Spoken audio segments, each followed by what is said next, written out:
comme ça. Je suis Benoît Padruc, je travaille à Côte d'Azur qui gère l'eau potable sur le secteur de Nice. Et on a donc la charge de distribuer et de produire de l'eau pour tous les habitants de cette métropole.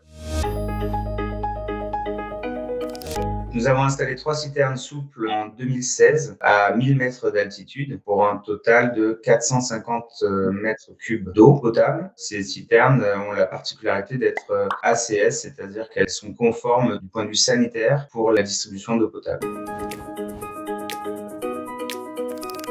On a des sources à 2500 mètres d'altitude et à chaque fois qu'il pleuvait, l'une d'entre elles devenait trouble. Et l'eau était donc trouble dans le réseau du village. Donc la solution, ça a été de couper une de ces deux sources à chaque fois qu'elle était turbine. Et la conséquence, c'est que le débit d'eau devenait 2 fois plus petit. Donc on a eu besoin de mettre en place un stockage pour avoir une réserve d'eau tampon pendant ces périodes où l'eau était trouble.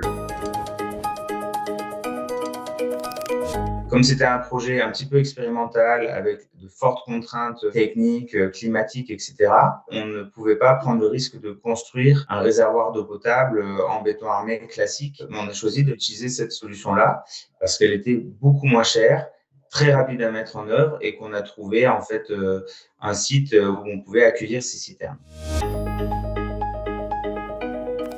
Un chantier de réservoir d'eau potable en béton armé. C'est un projet sur 2 ans, peut-être même 3 ans, avec énormément d'études d'impact, puisqu'on est en milieu naturel. Puis ensuite, les travaux, qui sont assez colossaux. Comme on est en haute montagne, on a aussi l'accessibilité. Pour construire un réservoir d'eau potable en dur, il faut amener des machines, il faut amener du béton, il faut amener des grues, etc.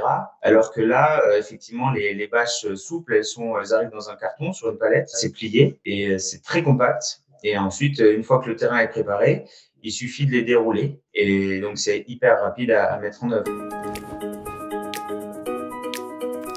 La baronne nous a accompagnés dans ce choix-là parce qu'effectivement, on avait pas mal de questions sur les raccordements, les surverses, le comportement avec des températures inférieures à 0, puisque comme on est à 1000 mètres d'altitude, il y a souvent de la neige en hiver. Le caractère accidenté ou pas du sol et du terrain devant recevoir la citerne. Donc là-dessus, on a eu nos réponses rapidement et on a pu effectivement mettre en œuvre le projet sur une période assez courte. Donc ça a été efficace. Les 3 avantages de la citerne, pour moi, c'est la rapidité de mise en œuvre, la rapidité de livraison. Et les bâches sont aussi très robustes. On voit qu'elles peuvent encaisser des chocs, sont très résistantes à l'arrachement ou à la déchirure. Donc, il y a vraiment un aspect très rustique et robuste qui convient bien au milieu rural. Aujourd'hui, on peut dire qu'on a des données qui nous permettraient de construire un réservoir d'eau potable en dur. Mais en fait, ça reste très, très cher. Et comme les bâches souples continuent à fonctionner sans problème, on doit bien avouer que pour l'instant, on est resté sur cette solution. Donc, depuis 6 ans aujourd'hui. L'élément convaincant, c'est le prix, disons-le. Il faut essayer.